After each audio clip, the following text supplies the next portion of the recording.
Quality Engineering and Management, Week 7, Video 22. The topic is Experimental Design for Quality Tools, presented by myself, Dr. N.Venkateshwarlu, Associate Professor, Mechanical Engineering, School of Engineering and Technology, IGNOU, New Delhi.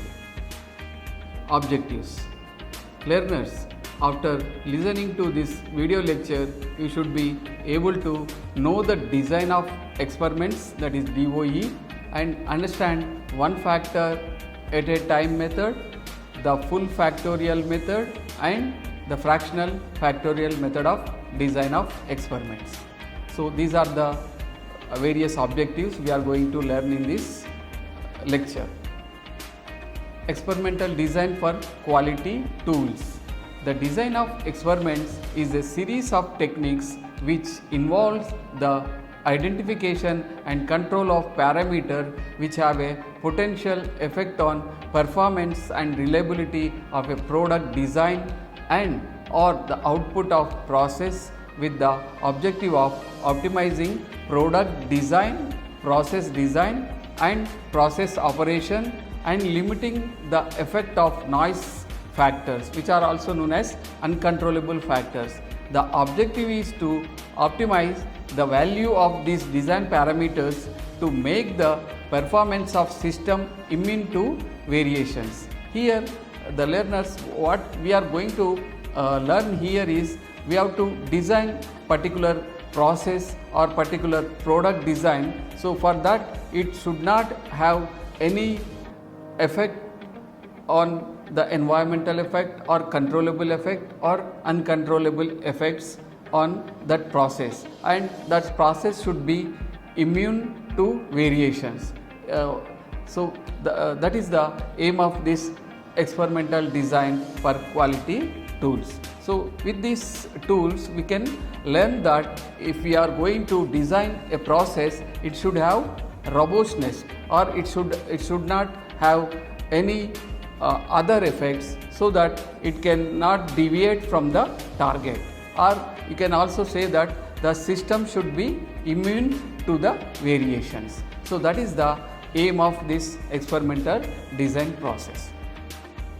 The concept can be applied to the design of new products and processes, or to the redesign of existing ones in order to optimize product design, process design and process operation, achieve minimum variation of best system performance, achieve reproducibility of best system performance in manufacture and use, improve the productivity of design engineering activity, evaluate the statistical significance of effect of any controlling factors on outputs, and reduce cost. So these are the various applications of experimental design, so that we can get the optimal design parameters for any system or any process.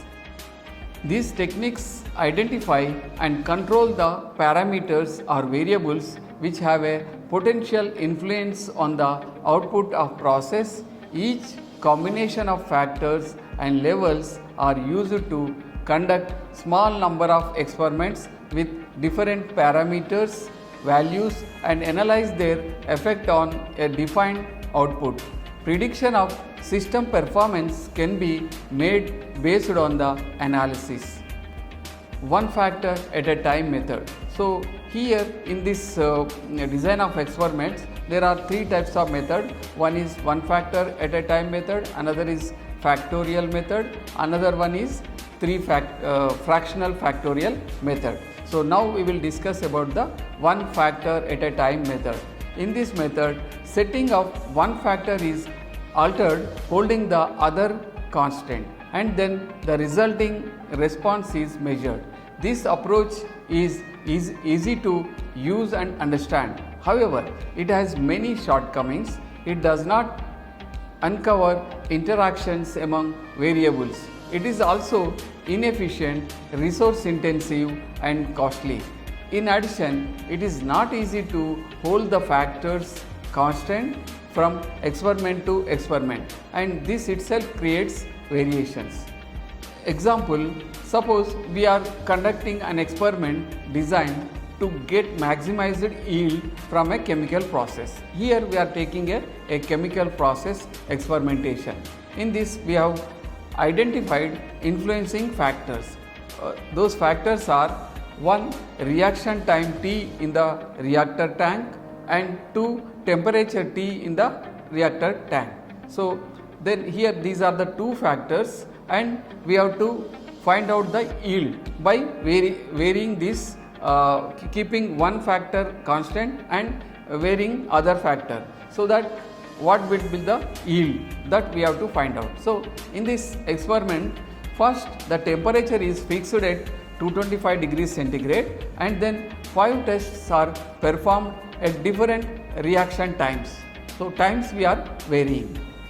So by seeing this figure, you can see that we are keeping the temperature is at 25 degrees centigrade, and that is fixed, and we are varying the time 160, 90, 120 and 150 and like that, or we are varying the temperature. So 5 experiments we have conducted, and the yield we got is 75 grams. So here, so maximum temperature where the highest yield we got is T max is equal to 130 minutes. So that is the, by keeping temperature constant and varying the time of a reaction.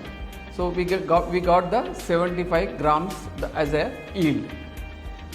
Then from the experiment results shown in figure A, it is concluded that the reaction time that gives the best results is about 130 minutes.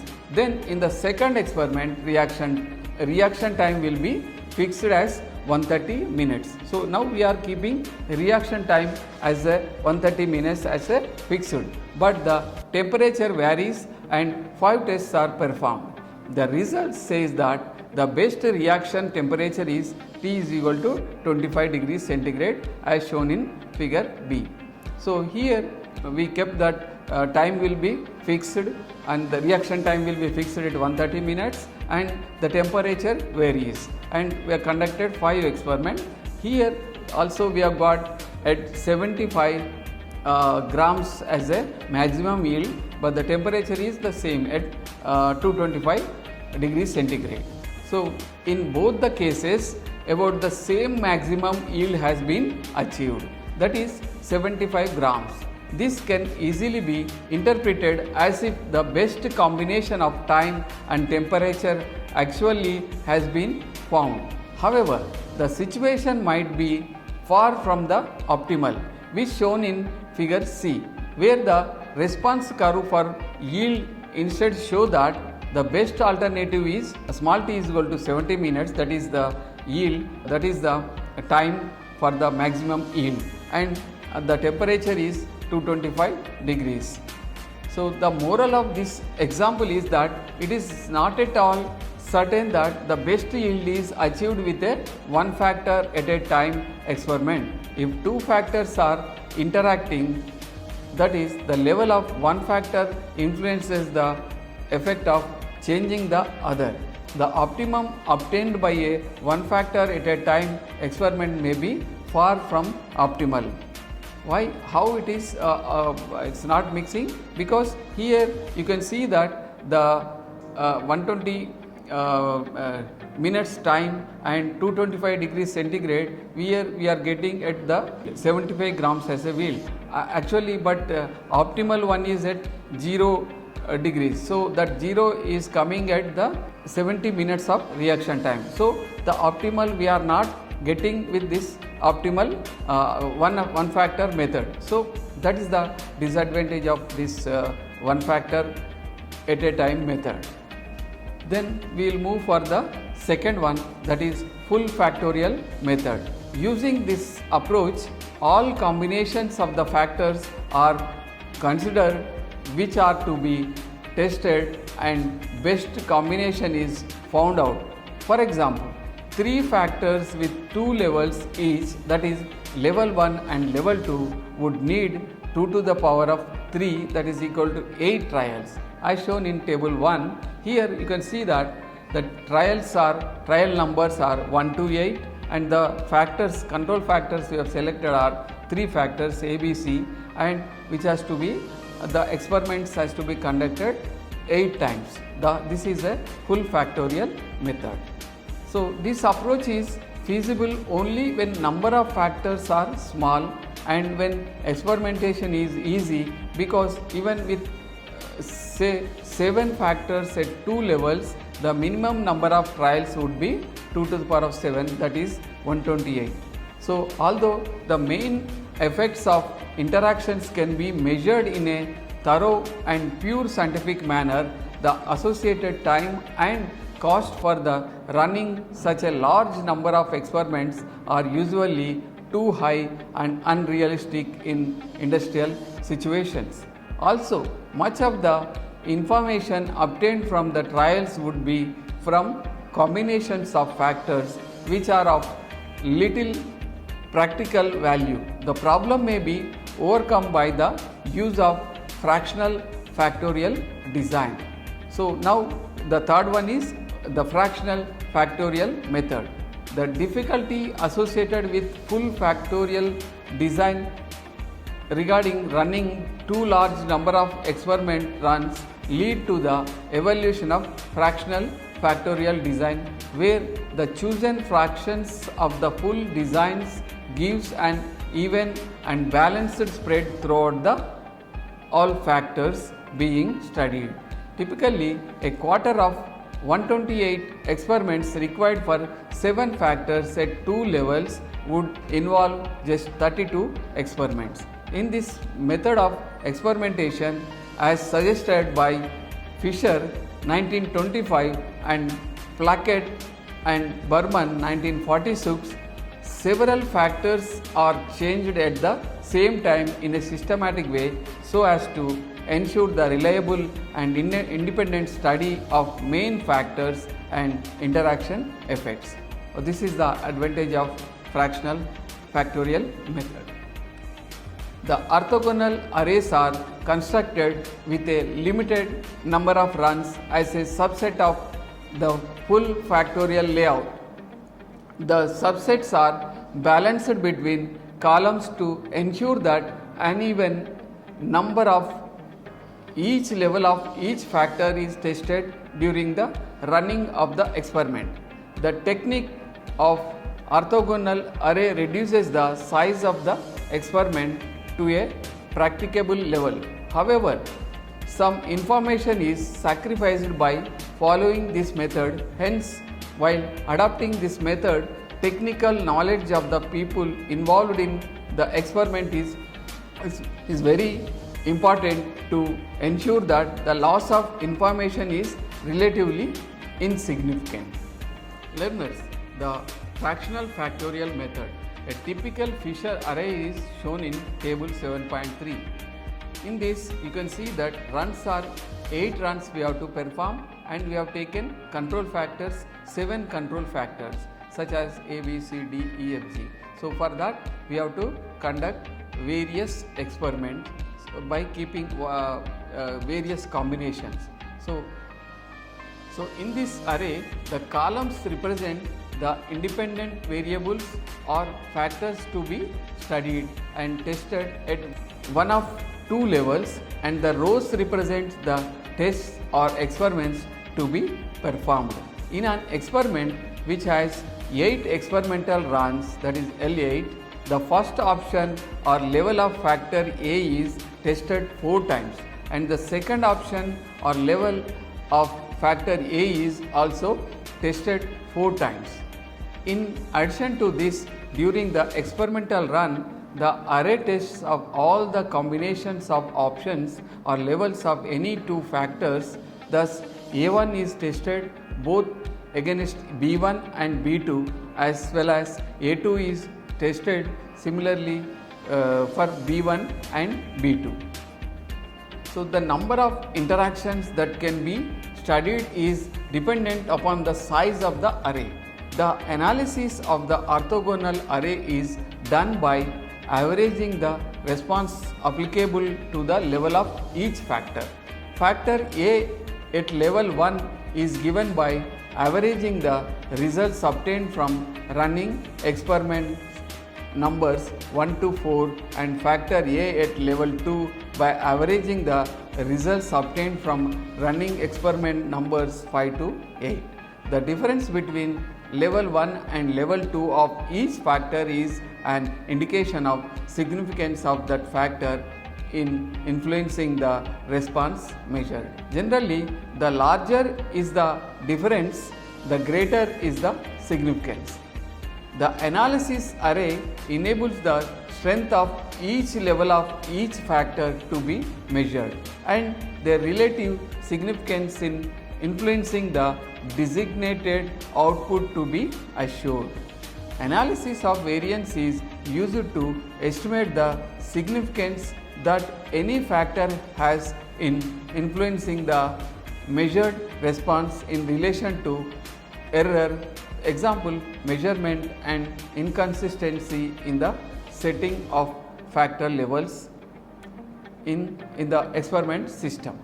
Following experiment concerning the process used in the pharmaceutical industry in the manufacture of medicine in table form, in tablet form, outlines the use of fractional factorial experiment method with the use of orthogonal arrays. The aim is to produce uniform tablets in terms of size and content, and so the initial process of mixing the drug solution and the carrying medium is of paramount importance. The particle size, the even distribution of the drug, the content uniformity and the moisture content are controlled with small variations around the target value prior to feeding into the tablet making part of the operation. So in this experiment we have taken that for tablet making it needs the correct mixing and the content, the particle size and distribution of the content uniformity and the moisture content. These three factors which should not deviate from the target value. For that we are conducting this experiment. So the three measured responses are therefore particle size, content uniformity and moisture content. Table 7.3 shows the layout of the experiment and the results of each experimental run from the particular combination of the factors in the run are given in table 7.4. The experiment will indicate the combination which gives the best results, but there may be a better combination. This is done by analyzing the effect of each factor.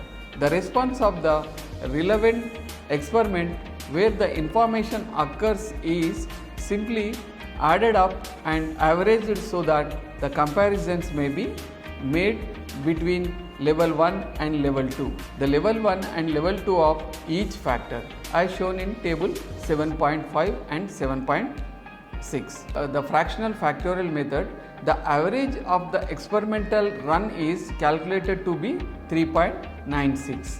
So the layout of experiment here, the control factors we have taken for this experiment are: A is mixing speed, then drying temperature, C chopping speed, D drying mechanism, E drying time and F mixing time and G solution addition rate. So which are to be conducted at two levels, one is level 1 and level 2. So then the results of the experiment, here you can find out 8 experiments we have conducted and with 7 factors the combination by changing various combinations.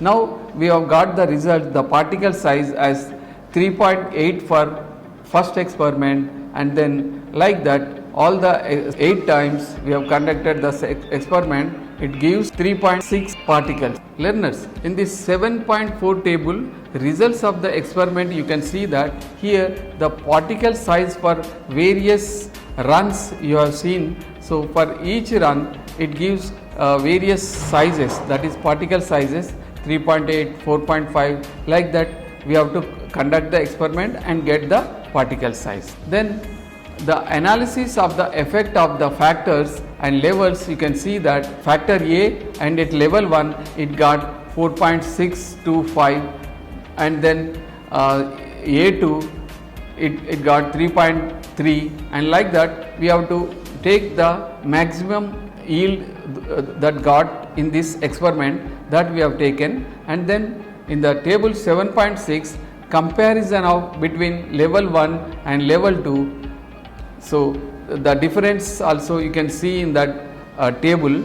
So then next, the final results, you can see that in the final results, the A factor at level 2, the mixing speed has been selected, and that is 0.660, and the G factor at level 1 and the solution addition rate has got 0.485. So the total below average it got is 2.195. So this is the final results of combination of factors which gives the optimal design parameters. The construction of orthogonal array shows the significance of each of factor in relative value to each other in terms of their effect on influencing the value of the output or response, in this case the particle size. So the particle size we have taken, and what are the factors which are influencing on the particle size? Thus mixing speed, solution addition rate, and chopping speed and mixing time have the greatest effect in that order, and drying time and drying temperature are in this example of no relative significance at all. The other useful property the balance of the array gives is the additive effect of each of the main control factors in the value of the response beyond the experimental average. In this example, particle size is required to be the small as possible. The effect below average is shown in table 7.7.